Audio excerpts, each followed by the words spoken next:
There are rallies across South Florida tonight protesting the president's policies. Local 10's Carlos Suarez is live now in Miami's downtown with more on what's becoming a daily event. Carlos. Calvin and Lori, the protest against Miami-Dade County Mayor Carlos Gimenez was the second in as many weeks. Demonstrators are still taking aim after him for his reaction to part of the nationwide debate on immigration.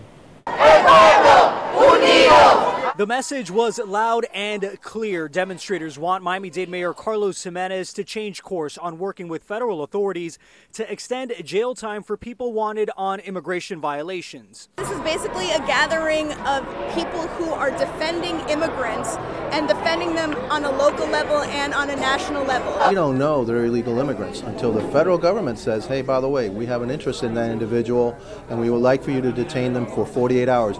Last week, the mayor agreed to extend county detentions after the Trump administration threatened to cut federal money to so-called sanctuary cities. Commissioners suspended the practice 4 years ago because the feds did not reimburse the cost of the added jail time. Even if they are here lawfully, they may still fear that there could be some reprisals, that they, any little infraction could lead to problems.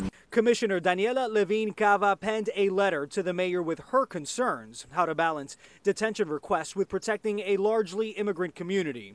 Mayor Gimenez agrees extending any detention without a court order could present a legal question. And I would say challenge it in court, and if you win, and then then the whole issue is moot at this point.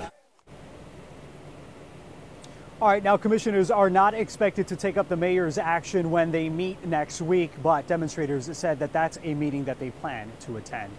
We are live tonight outside County Hall in downtown Miami. I'm Carlos Suarez, Local 10 News.